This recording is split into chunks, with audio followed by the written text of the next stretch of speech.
نحمدہ ونصلی ونسلم علی سید الانبیاء والمرسلین اما بعد بسم اللہ الرحمن الرحیم۔ معزز خواتین و حضرات، السلام علیکم ورحمۃ اللہ وبرکاتہ۔ 28 اکتوبر درس فضان الحدیث نمبر 301۔ آج کی حدیث کا عنوان ہے عورت کا اسلامی تصور، یا عورت دیگر مذاہب اقوام عالم میں کس حیثیت کی حامل ہے، یا آپ یوں کہہ لیجئے اسلام میں عورت کا مقام اور دیگر مذاہب میں عورت کا مقام۔ یہ دو تین عنوان میں نے اس لیے اپنے ٹاپک سے ہٹ کر بیان کر دیے کہ اصل میں ملے جلے انداز میں یہی چیز ہم بیان کرنا چاہتے ہیں۔ کہا جاتا ہے کہ ایک شخص رسول کریم صلی اللہ علیہ وسلم کی بارگاہ میں آیا۔ اس نے عرض کی، یا رسول اللہ صلی اللہ علیہ وسلم، ہم زمانہ جاہلیت میں بتوں کی پوجا کرتے تھے اور اپنی لڑکیوں کو قتل کرتے تھے۔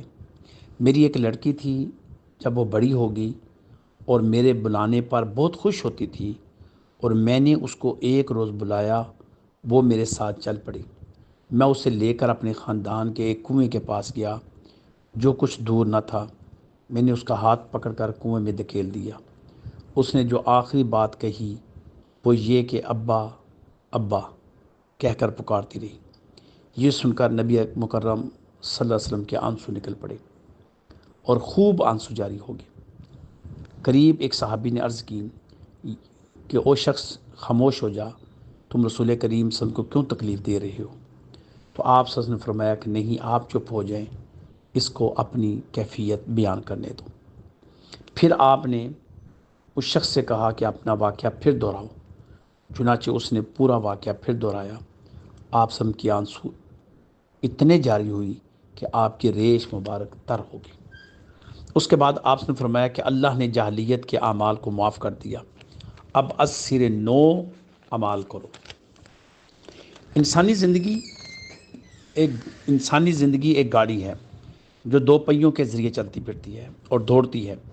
ایک پہیا عبارت ہے مرد سے اور دوسرا عورت سے۔ اگر کسی گاڑی کا کوئی پہیا معطل یا بیکار یا خراب ہو جائے تو گاڑی وہیں رک جائے گی یا پھر اپنی رفتار کھو بیٹھے گی۔ اس طرح مرد عورت میں کسی کو بھی اس کے مقام و مرتبے اور اس کی جائز حیثیت سے محروم کر دیا جائے تو نظام کائنات میں انتشار و اضطراب کا شکار ہو جائے گا، تباہی و بربادی آ گرے گی، امن و سکون جاتا رہے گا، انارکی اور لاقانونیت کا دور دورہ ہوگا اور زندگی رحمت کی بجائے زحمت بن جائے گی۔ آج جب کہ مساوات، ترقی، تعلیم اور آزادی کے دل فریب نعروں اور عنانات کی آڑ میں عورت کی چادر و عفت و عصمت سریعام تار تار کر کے اسلام میں عورت کے مقام و مرتبہ کے حوالے سے بے جا اور بےہودہ الزام تراشیاں کی جا رہی ہیں، مناسب معلوم ہوتا ہے کہ مذہب اسلام سمیت دنیا میں پائے جانے والے مذاہب اور ادیان کا تقابل مطالعہ کر لیا جائے تاکہ اس کی روشنی میں ہر شخص کے لیے یہ فیصلہ کرنا قدر آسان ہو جائے کہ دنیا کے کس مذہب نے عورت کو کیا مقام مرتبہ دیا ہے یا اسے کس نظر سے دیکھا ہے۔ اب میں اس کے بارے میں اگر تفصیل کے ساتھ بیان کروں تو چند چیزیں آپ کے سامنے میں لا رہا ہوں۔ نمبر ایک، یہودیت کے اندر اگر آپ دیکھیں کہ عورت کا کیا مقام ہے، کیونکہ یہ ہمارا لیکچر بہت طویل ہو جائے گا تو میں صرف آپ کو اس کے چند پوائنٹ دوں گا کہ یہودیت کے اندر عورت کو دیکھیں کیا مقام ملا ہے۔ عیسائیت کے اندر دیکھیں عورت کے لیے کیا مقام ہے۔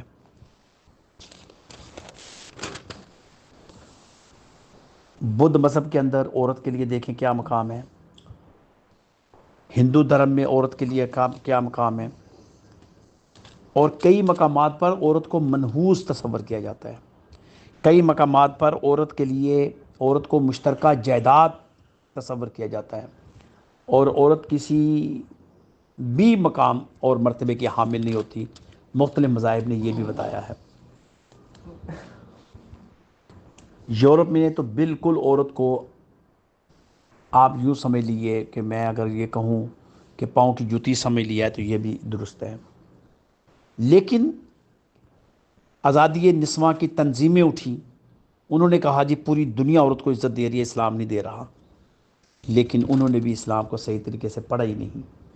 اگر ہم مغرب کی آزادی کو اپنے ذہن میں لائیں تو آپ حیران ہو جائیں گے کہ وہاں عورت کی نہ تو باصیت بیٹی عزت ہے، نہ باصیت بیوی عزت ہے، نہ باصیت ماں عزت ہے۔ انہوں نے تو اولڈ ہوم قائم کیے ہوئے ہیں۔ وہ تو تھوڑا سا بچہ بالغ ہوتا ہے تو وہ سب کچھ چھوڑ چھاڑ کر بیٹھ جاتا ہے۔ عورت کو تو ان کے ہاں کوئی مقام اور مرتبہ ہی نہیں ہے۔ صرف اسلام ایک واحد مذہب ہے جس نے عورت کو وہ مقام اور وہ مرتبہ دیا ہے کہ آپ حیران و پریشان ہو جائیں گے۔